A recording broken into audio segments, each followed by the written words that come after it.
Hi. So this was really going to be one video, but I talk too much. Sorry, I'm an academic. I don't know. I can't be concise. So in the last video, I talked about kind of the EDGIC scores and how I did a close reading of the 2 episodes of The Bachelorette season 17 with Katie Thurston. I don't know, I felt like I had to say her whole name. That was weird. But how I did a close reading and sort of was able to, in combination of looking very closely at the 2 episodes, as well as kind of looking at the footage that we have in our preview trailers, determine who's my top 6 men in this season. So my top 6 men are Andrew S., Connor B., Greg, Justin, and Michael, plus Blake. So in this video, I'm going to talk about how specifically I got to each of these guys. Okay, I hope that makes sense. If you haven't checked out my first video, I will post it in the card. If you haven't checked out my video from a long time ago, like years ago, when I first talked about EDGIC and spoiling, I will also link that up in a card, and I'll link everything down in the description box with information on how we do this. I am a media scholar. That's so weird to say.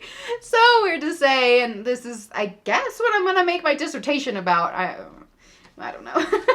I don't know. It's a work in progress. I just finished my first year of my PhD, so I can still figure it out, I guess. But anyways, I guess that's my credentials. And yeah, so I'll link resources and stuff down below for you. So let's go ahead and get started.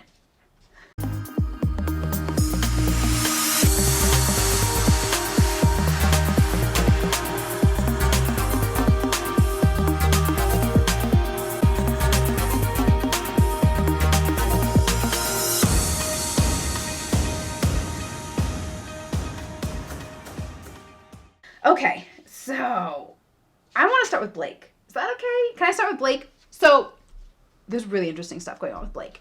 Blake is in the trailers a lot for someone who hasn't even shown up in the season yet. I'm still trying to figure out exactly when Blake shows up on the show, and I don't know when that is. I don't know if it's the next episode or episode 4. I'm trying to remember, when did Nick Viall show up on Caitlin's season? So Nick, if you remember, was a contestant on Andy Dorfman's season of The Bachelorette. He was the runner-up, but he wasn't picked. She actually ended up picking Josh. I'm sorry. I'm very sorry for you. Anyways, he was not picked on that season, and then, well, there was that whole thing that was very sexist. I didn't like how they handled picking the Bachelorette for the next season, because it was Caitlin and who was that other lady? Britt, remember? And Caitlin's season, which we call Caitlin's season, but really it's Caitlin/Britt's season, and then the men had to vote on who they wanted to be the Bachelorette, which is just stupid and sexist and weird. Anyways, Caitlin was picked. It's her season, and I guess once Nick found out that it was going to be Caitlin, they had been, I guess, texting before. Ooh, scandalous. And he decided to show up because once it was her, he was like, I just have to see if there's a chance for something to happen with her. So he showed up when they were in New York. So the thing is, I just don't remember if New York was the first place that they went after LA and left the mansion, or if they went somewhere else and then they went to New York. I don't know, because I think that would either be like week 3 or week 4, because usually they spend about 2 weeks of dating in LA, and then they start traveling the world or the country or whatever. If any of you remember, specifically in Caitlin's season, when Nick showed up, just let me know. Put it in the comments. Like, I honestly can't remember, and I asked a bunch of my friends, and I don't think any of them were watching The Bachelorette or Bachelor at that time. So, anyways, if you remember, let me know. So, because I think that might give us a clue of when Blake might show up, because obviously there's producer manipulation involved in this. I don't like do this 4 weeks in and like make these guys feel like disrespected. There's also a ton of producer manipulation in the way that he's represented or shown in the trailer. So let's take a look at that trailer clip.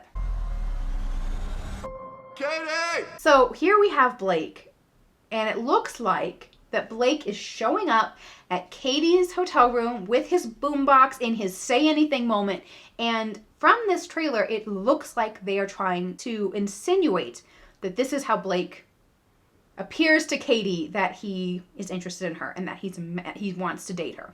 However, I don't think this is true.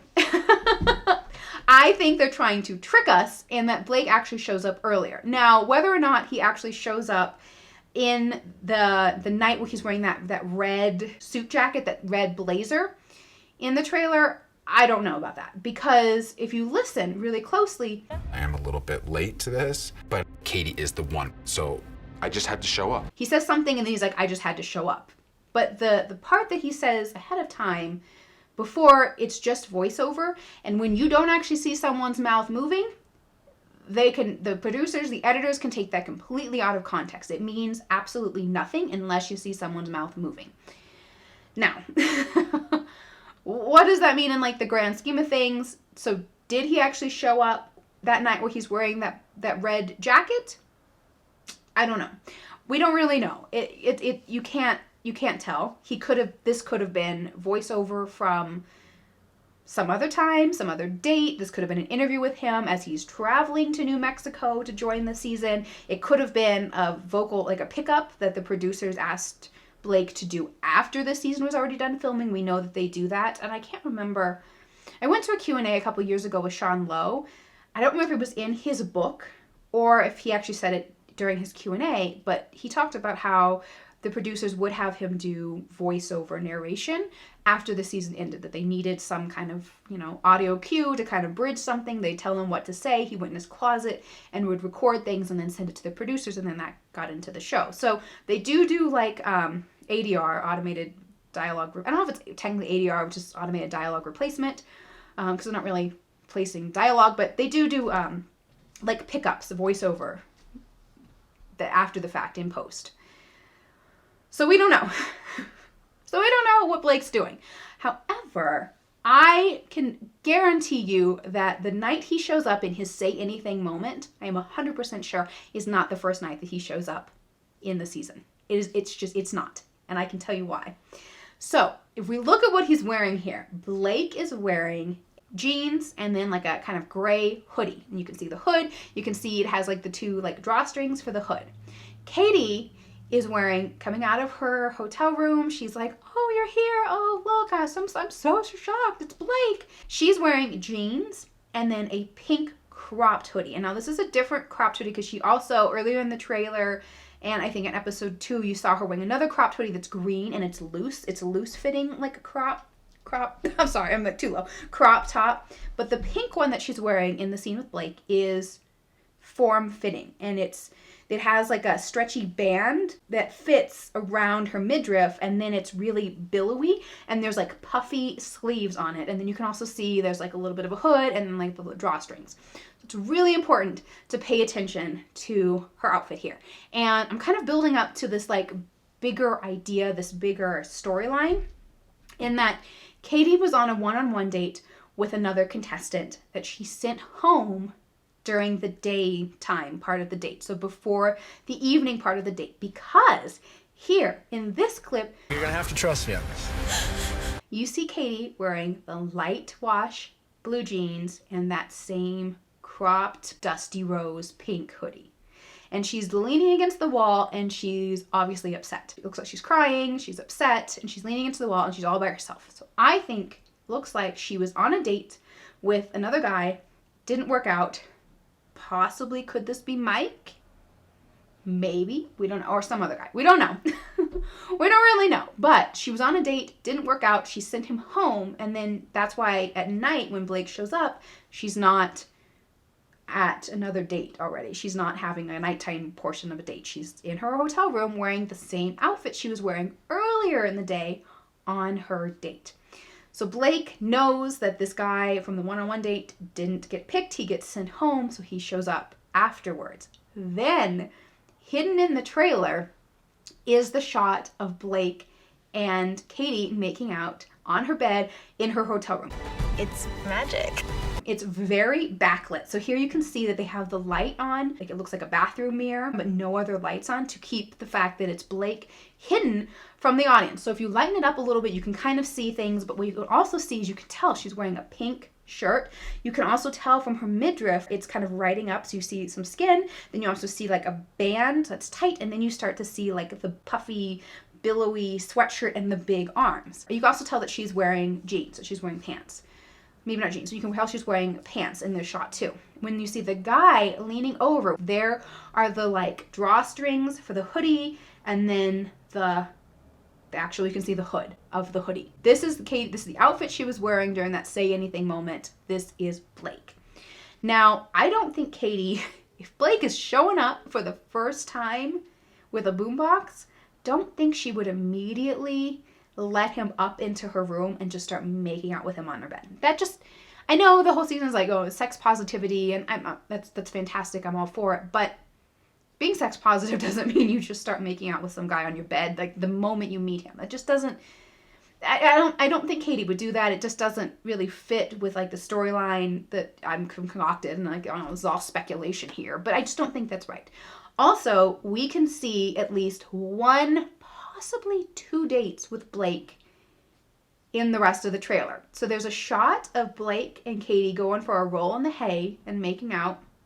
Here you see Katie's outfit. You can tell it's them. You can tell, we can see his like beard, and you can kind of see their outfits as the same as in this shot here with them kissing in front of this like burning statue thingy. But they're wearing the same outfit, the same plaid jackets, like jeans, plaid jacket. So that's definitely one date. We also have another shot of what looks like Blake and Katie in a hot tub. Now, it's really hard to tell, and he's pretty hidden, but you can definitely see Blake's very strong jawline and very well groomed, manicured. Did you say beards are manicured? I don't. Do you say a well manicured beard? I don't know. But you can see the really strong jawline and the beard that's like very distinctly Blake. And then here's another shot of them popping a bottle of champagne. You can't see the man, you just see his arm. You see it's a Caucasian man. And you see Katie's hair in a bun, which is the same shot as she had in the other shot with them in the hot tub. So that's another daytime date. So did they go for a roll in the hay, make out, go get in the hot tub, and then at night go have the burning statue? Maybe. Possibly. It's possible that they could happen all at the same time. Or it could be two different dates, which means Blake got two dates, or he maybe made it to Fantasy Suites. That the daytime portion of the Fantasy Suite date, they're in the hot tub. Maybe. We don't know. But Blake is definitely sticking around for quite a ways. Now I want to talk about, so I think Blake, he's in my top 4. So I had top 6, but now we're breaking it down to top 4. Blake is definitely in my top 4.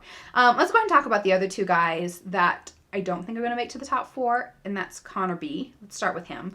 Connor B had a really good edit early on. He was really positive. He seems really great. You definitely tell that he has a one-on-one date here with Katie. He's wearing a blue polo shirt with like a red and white stripes on the collar.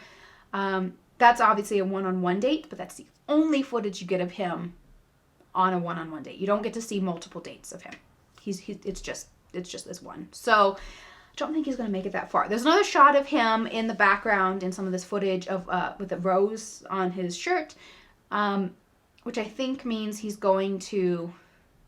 either gets it from his one-on-one date or he gets it from, group date rose. You can't really tell because it looks like a cocktail party because there's a lot of different guys, but he has a rose on his jacket. So he sticks around for a while, but there's just not enough footage of him in the previews to insinuate that he's going to make it past one-on-one date. He's not going to make it to hometowns, not going to make it to overnights. Like, I just don't think there's just not enough footage. There's just not enough footage of Connor B. Like, you can pretty much eliminate him right off the bat. The other guy is Michael. Now, Michael, I have a really interesting theory about Michael. And, well, I said I didn't think he'd make it to the top 4.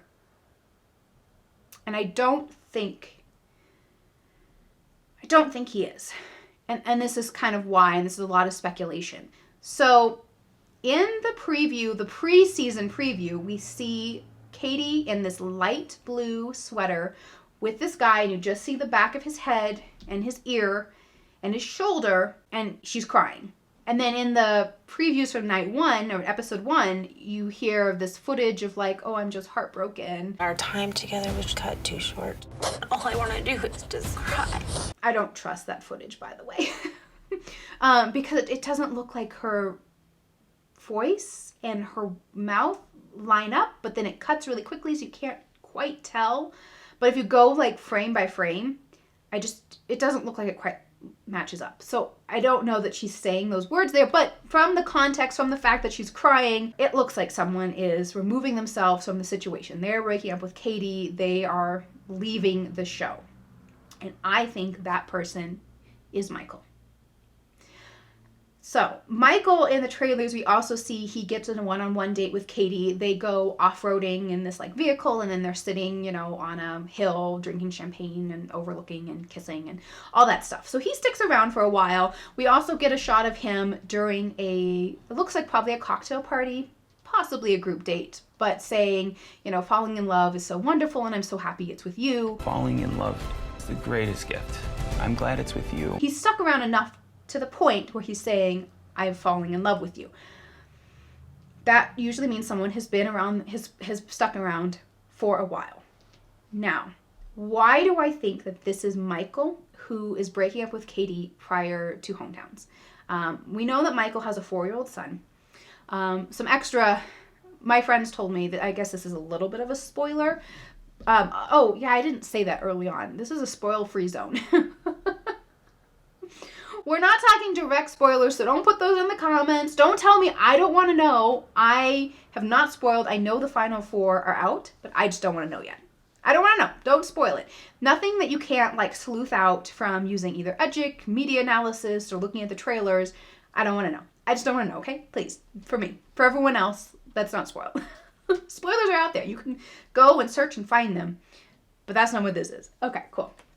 But I guess this is a little bit of a spoiler, that my friends found out that Michael, his wife passed away, I think they said a few years ago, which is really sad, that he's a widower with a 4-year-old son, which is a really heartwarming, sad story. So I think at this point, it seems like maybe he's removing himself from the competition because even though he says he's falling in love with Katie, maybe he's not ready for Hometowns.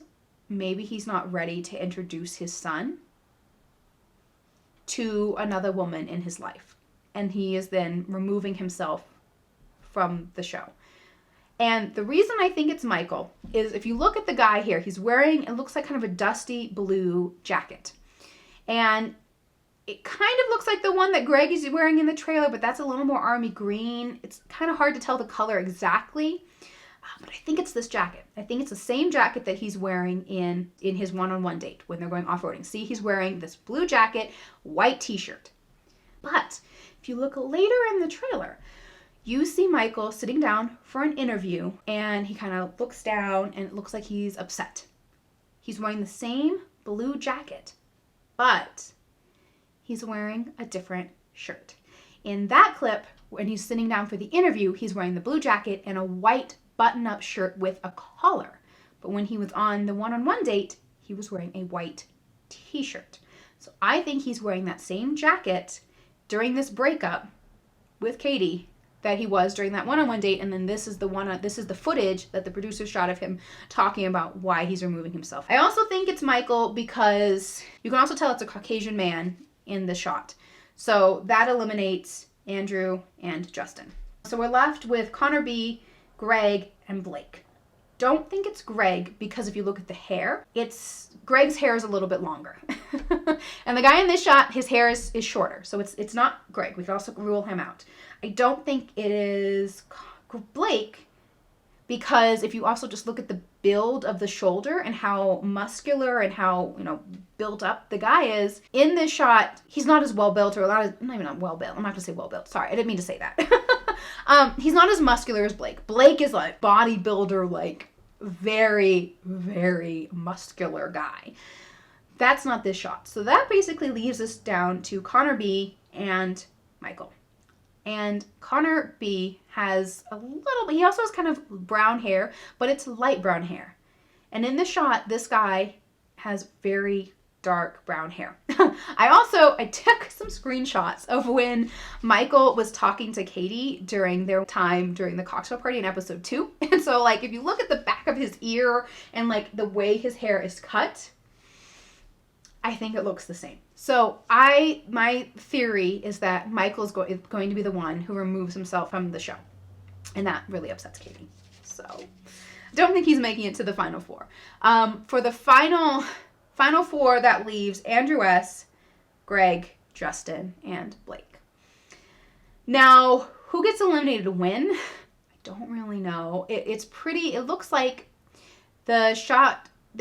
Greg definitely got a hometown date. If you're interested, Bachelor Fan Take did a whole breakdown, and he did a lot of research and found that Seattle has a gum wall, and he did all this research to kind of break it down and figure out that Greg does get a hometown date, probably, most likely, and I agree with that. I did a lot of research. So I know Greg went to school in Vermont. He went to like St. Michael's, St. Mary's, St. something college. It's in Vermont. It's a small liberal arts Catholic college. It's on his Instagram. I didn't like super stalk him. I just checked his Instagram out because I was trying to figure out where he's currently living. And because it says he's from New Jersey is where his family home is. Like in his intro, it says from New Jersey. That's what it says on the ABC website, New Jersey. But I was trying to find out if he actually lives there and if there was a gum wall anywhere else, because there are gum walls other places. Like there's a gum alley in Melbourne, Australia. Australia. Sorry. So like there's gum walls all over the place. There's like a gum wall or gum alley in Melbourne, Australia. There's the one in Seattle, which Bachelor Fan Take found out, and that of course is where Katie is from. But I was trying to see if there was anything in Edison, New Jersey is where he's from. I can't find anything. When you search gum wall Edison, New Jersey, you get a like Walmart. I guess you can buy gum at the Walmart in Edison, New Jersey. But I was trying to find out, is he actually living in Edison, New Jersey? I thought I heard him say somewhere else that he was living in New York. So I was trying to find if there's something in New York. I don't really know. I don't really know, but it looks like more than just a one-on-one. And we already had one-on-one with Greg. This is obviously a second daytime one-on-one date. Maybe it's just a second date. Maybe it's a hometown. Who knows? I'm also not going to speculate about the drama. I think it's very clear that Greg and Katie have some kind of dramatic breakup. Whether Greg is removing himself from the situation, whether Katie finds out something about Greg that she doesn't like, whether Katie breaks up with him, I don't really know. But it's pretty obvious that their relationship doesn't end super well. So I think that pretty much puts Greg out of the running for a final rose pick, which really leaves Andrew S. and Blake. And Justin. So it leaves 3. Blake, Andrew S., Justin. I just don't really feel like Blake is going to make it all the way, but who can I say? I've already talked to you about what I've sleuthed out about him, and we'll see once he actually gets on the series. I think it's a little too soon to tell. So it really is just down to Andrew S. and Justin as I'm looking at for like the final 2. She obviously has a very strong connection with Andrew. We can see him having at least 2, it looks like 2 one-on-one dates. There's the one date where he and Katie are like howling at the moon, and there's like the strand lights, and then that same date where is the night where they have like all the different colored balloons in the background. And you can tell this based on Katie's outfit. I think Andrew S. is really hard to like place in the trailers because I think he only brought one jacket.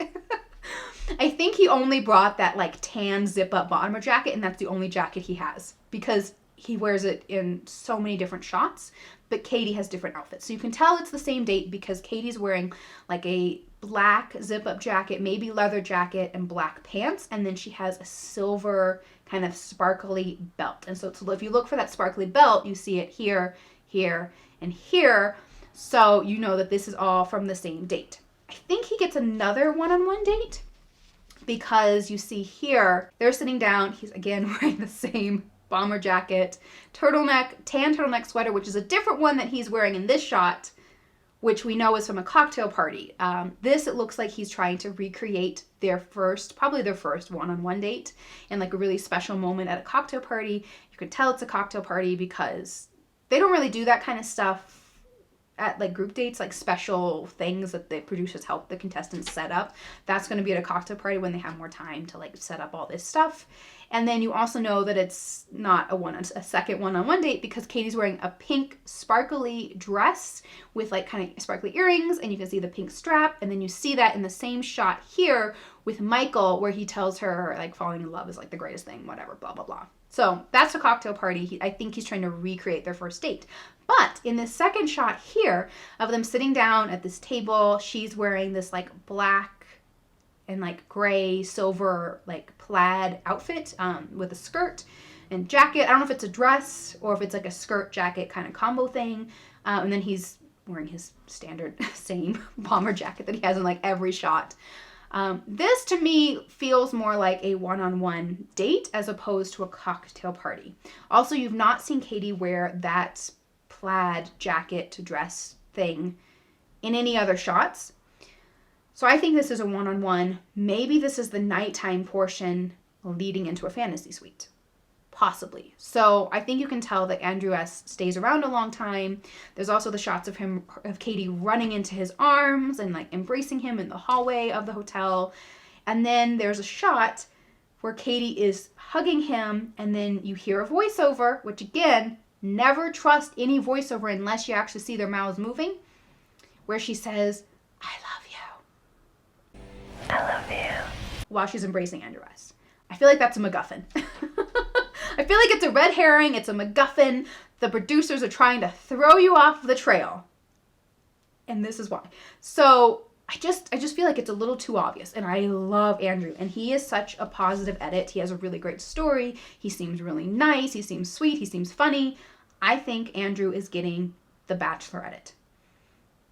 I really do. I think he's getting the edit where it's setting him up to be the next Bachelor. Like it's just so positive, and it's been positive from the get-go. Like his intro was positive. Episode 1 overall score was positive. His second episode, positive, really good connection. I think Andrew's getting set up to be the Bachelor. I just feel like it's too on the nose. It's too obvious if he's the winner and we're seeing a shot of them embracing and Katie saying, "I love you." I think it's to throw you off the scent of Justin. So I think Justin is going to be the final winner. I don't know where the other contestants like break out, like what order they're going to be eliminated. I mean, I really feel like it's Justin and Andrew as the final two, but then like where does Greg and Blake, like where do they get cut? You know, I don't really know. I don't know. I can't quite say where exactly they get cut in the order. I feel like it's probably Justin, Andrew, Greg, Blake. That's my suspicion, but how do I really know? So let's talk about Justin. The dark horse, the artist, the sensitive artist, financial guy. What? That was weird. Super weird. You guys get what I'm saying? No. Justin. Okay. Let's talk about Justin. So Justin is interesting. Now, he had an intro. He's the artist. He did a lot of painting during lockdown. He created that really pretty painting for Katie for night 1, where it's like all the roses and it's in the shape of a heart, but the center was open. He's like, when I get the final rose, we'll fill it in and I'll have, you know, the rose to your heart, whatever. It was cute. So I just want to hop in here really quickly and say a little something else about this painting that we see from night 1. So I didn't notice this until I was actually editing this video. During the section where I was talking about Blake and Katie after his say anything moment, I was lightening up that image, that very backlit image, this one right here. And as I was lightening the image, increasing the saturation on that image, look what picture is hanging on the wall in Katie's hotel room. It's the painting from Justin. I know. I was shocked. I had no idea. I was looking at this picture for a completely different contestant, but I just thought that was crazy and amazing that that painting is there in her hotel room. Probably, I don't know. Maybe it means nothing. Maybe it means everything. Who knows? It is really interesting that this painting does show up again, even though it's super, super hidden. It's just amazing. I never would have seen it, and I was not looking for this painting in any way until I was manipulating the image, trying to lighten it and increase the saturation. Really, I was trying to bring out the color to prove that she was wearing that same dusty rose hoodie, and then look what we found instead. Is it a clue? Possibly. but it's interesting. Thought I'd just share that really quickly. I gave Justin a middle of the road +4 edit for night 1. Middle of the road because he could be a complex personality, but I still gave him middle of the road because he just wasn't seen as much as some of the other characters. He wasn't given as much character development as some of the others. He got an intro, but it was shorter. It basically just talked about how he likes to paint. And, he's excited. He wants to meet Katie. He's looking to fall in love. Well, the standard stuff. It didn't really go above and beyond. It was pretty neutral, but it was still positive. Like, he had a good rating night 1. Then, for episode 2, I gave him an under-the-radar neutral 2 edit. He was not seen very much in episode 2. Now, from all of my research and what I've read about Edgic in Survivor, obviously the complex personality is the sweet spot for who's going to win. Complex personality is important because you get to know, as an audience member, what that character is thinking, what they're feeling, what their thought process is. You get to get insight into their emotions, especially that's important for the Bachelor and Bachelorette, to hear about what their thoughts about their emotions are, how they're feeling about the process. You get to hear positive things about these people from the Bachelor or the Bachelorette. Complex personality, you have to have a complex personality in order to win. But from all of my research and what I've found with past Survivor episodes is that often the quote-unquote winner's edit is someone who starts out pretty positive. Like Justin, he got a middle-of-the-road positive edit. Could even be a complex personality positive edit. It's borderline. But then for the next couple episodes, producers kind of keep them intentionally hidden. So an under-the-radar edit is someone who's a little more visible than someone who's, quote-unquote invisible, but can often be someone who producers are intentionally hiding, intentionally keeping out of the limelight, per se, for a purpose. And so, like I said, from all my research, a number of winning Survivor contestants started out positive and then were hidden for maybe 2 or 3 episodes. They were given an under-the-radar episode. They were pretty neutral. They were kept out of the main storylines. They were kept out of, the drama. And then they kind of transitioned into a positive, complex personality character. I think, and it's possibly a little early to say that this is what's happening with Justin, but I think it is. I think he started out positive, then he was taken under the radar, and I think if you look at the trailers, you see that he has at least two one-on-one dates and an overnight. Yes, he has an overnight. I'm going to show you how I figured that out. So I think he's going to stick around. So let's talk about the two one-on-one dates. The first one-on-one date's pretty obvious. It's a one-on-one. It looks like they're having a photo shoot, a sex-positive photo shoot or something. Because he's here in his underwear in this shot. He comes out and Katie's like, oh, and she's wearing, this big oversized, jacket shirt thing. And then they're lying on a bed and you see the photographer that you've seen in both Tayshia season as well as Matt James season. He's going to be on the show a couple times. He's one of the hosts for the rugby episode, and then he's here as a photographer. You can see his legs and you can see the sparkly, shorts or whatever that he's wearing. So this is obviously a one-on-one date. Then you see a nighttime shot of him crying. He's wearing a jacket and a buttoned up white shirt that doesn't have a tie and it's kind of open at the collar. And then you see another shot here of Katie wearing a black sparkly dress, Justin with a rose on his lapel, wearing black jacket, button up shirt, no tie, open at the collar. Looks like they're probably listening to some performer or something, the way that he's holding her from behind. Looks like they're probably dancing, watching some musical performance. I'm gonna say probably not fireworks because they already did that with Greg's date, but it looks like probably listening to a performer. After they've already had their sit down portion of the nighttime date, he got a rose. They're now listening to the music and they're all in love and happy. Then we have another shot in this trailer from episode 1 of Justin and Katie riding in the back of I don't know what it, like a wagon or something. I don't really know. They're riding in the back. Maybe it's a rickshaw, something. But they're riding out in the middle of a field. So that's a different day. that's a different date because that's completely separate, different from when they did the photo shoot. So you know he gets at least 2 dates. Now, in the shot immediately following that, there's a shot of Katie. It's at night. She's wearing a short white dress. She's sitting in the background on a bed, legs crossed, as a man slides closed a door. That is a very classic, typical shot that The Bachelor, they do like in every season of someone going into a fantasy suite. Now, if you pause and you like zoom in and you look at the man's arm, he's wearing a shirt that's kind of rolled up. So you can see, you know, up to like you can see his hand and like, you know, part of his forearm. It's, you know, kind of rolled up a little bit. And so you see his hand and his forearm. See it? So if you think of who potentially could make it to a fantasy suite, like I said, I don't think Michael or Connor B are making it that far. I don't think they're making it that far.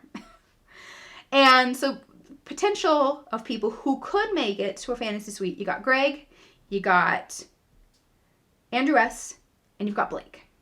Now, this arm looks tan. It looks a little more melanin infused than Blake, whose arm you can see in this shot here.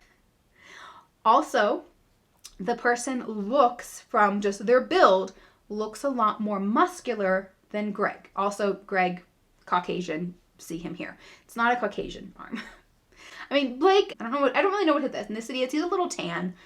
Blake's a little tan, but in this shot, if we're going with this is Blake, you can see that his arm and forearm are pretty pale. So it's not Blake. Now, I don't think it's quite as dark as, say, Andrew S. Now, for just based on the arm and like shoulder that you can see here, it's someone who's obviously pretty muscular, which Blake and Andrew S. are also both pretty muscular, but just looking at the skin tone of the arm, I'm like 90% sure this is probably Justin. So Justin gets a fantasy suite. And with the MacGuffin of the clip of Katie saying, "I love you," while embracing Andrew S. is just too on the nose. I just don't see Blake making it that far. I just don't. I don't know why. I just don't really see it. We'll see. That might change once he actually comes on the show.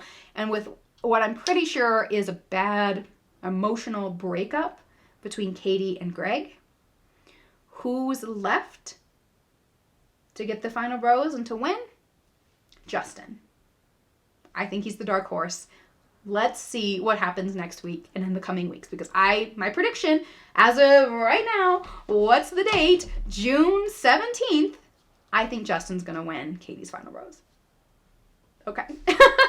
All right, so I have 2 very long videos. I am very sorry. Yes. So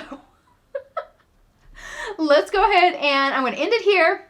I want to hear your thoughts. Did you pick up on anything in the trailers that I missed that you think, you know, maybe give clues that someone else could be potentially picked or whatever? I want to know. Put it in the comments. Let me know. I want to hear, again, no spoilers, no, you know, straight out spoilers, only speculation here. We're only predicting. We're looking at the trailers, we're looking at the episodes and predicting. No spoilers, please. Okay, that's it. I hope you liked this. If you did, thumbs up. That'd be, I guess that's what you're supposed to ask. Oh, and if you haven't already checked out part 1 of this video, and if you haven't checked out my Bachelor Egic, how to break down the kind of the theory behind it, go ahead and check that out. I do have a Egic 101 breakdown that kind of goes more into depth on how this all works. That'll be coming soon, so make sure you subscribe so that you'll be notified and hit the bell so you can, you know, find out when I post that video. That'll be coming very, very soon. And, you know, it's almost time for episode 3. I'm so excited. All the drama! I can't wait. I am very excited. So, okay. I will see you all later. Bye. That was weird. Bye. All right. Bye, everyone.